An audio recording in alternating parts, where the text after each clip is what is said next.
We feel for you because you were, in fact, closed because of COVID-19. You were hoping to open later on in the month, I think. You're not far from the epicenter of the riots. What led you to put up that sign, and do you think it helped in any way? Thursday morning, I went down to the area where the 3rd Precinct is, about a mile and a half from here, and I wanted just to see it firsthand. And I noticed a couple of small restaurants covering broken windows with signs that said minority owned. And I was like, after seeing the devastation, I came back here and I was like, I've got to board it up. So we did. And just last week it was just an afterthought. It's, I should put that on my business because it's true, and I was the first one kind of down in this area to board up. And I put Black owned business just without thinking, because at the time, this is before we realized there was a lot more of the white supremacists in town. And so then I was like, did I just make myself a target now? Whoops, by having that sign, but I put it up, just to in solidarity. And now every business down this block, predominantly minority owned, has Black owned business on the boards after I put my. So at this point, I mean, as we all try to take the temperature of the country, and in Minneapolis, of course, especially so, what kind of assumptions are you making about reopening now? Is this something you think you can still do this month? I do, absolutely. I think I was waiting initially just because I wanted to be. June 1st is when in Minnesota we could open bars and restaurants, patio only. And I was fortunate to have a large patio, but I wanted to wait a little bit just to see learn what's working for places, what's not working, best practices essentially, and then now, now I feel smart to just with all the protests, demonstrations. COVID is still a thing, and so I want to wait and kind of watch for flare up and see if we get that spike that they think there's going to be. Tony, good morning. It's John Fort. I wonder what you would say to the group of people out there who say, hey, these businesses have insurance. These rioters want to express themselves. What is the real impact that you feel, insured or not, when somebody damages your property, and how does it affect your ability to do business going forward?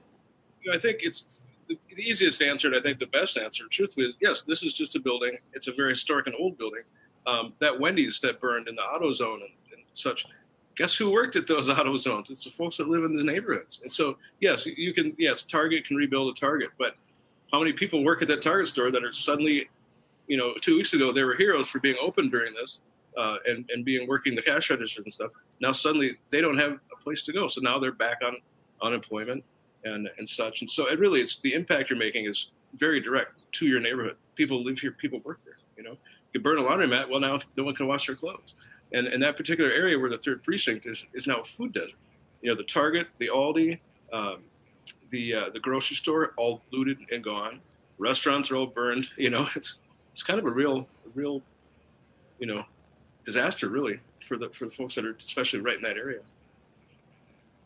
Yeah, Tony, I mean, it breaks my heart what you're describing right now. And it also breaks my heart that when you did board up your restaurant, you had, to identify yourself as Black owned. I mean, there's a difference between looting and protests. And when you see destruction of property like that, you hope it doesn't happen to anyone's business, or to the community at large, because of the damage that has on so many in that community. I'm wondering, given what we've seen over the last couple of days, in your area, what has it been like actually on the ground? Has the worst of the actual looting started to pass?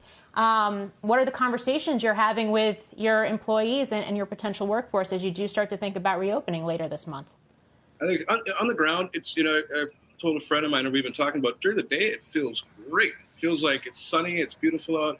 I live, 5 minutes away from here, and there's college kids, playing Frisbee and this and that. But the reality is everything's still boarded up. I think we haven't seen much in Minneapolis in the last 2 nights as far as looting and rioting whatsoever. Fire. We had a lot of rain yesterday, but there's still what people are kind of really talking about now is like police action, and I'm not anti-police whatsoever. But there's just you keep seeing these incidents of kind of these flare-ups and kind of some of the weird over arrests that are maybe a little too eager, and so that's something that is pretty on people's minds down here. But I think overall, I hope it's not misguided, but there is definitely a sense of the worst is over as far as this goes. And now it's how to rebuild. And, I have friends that ask me, how do I be an ally to the Black community? And I don't know. I don't have that answer because I don't generally think, in those terms.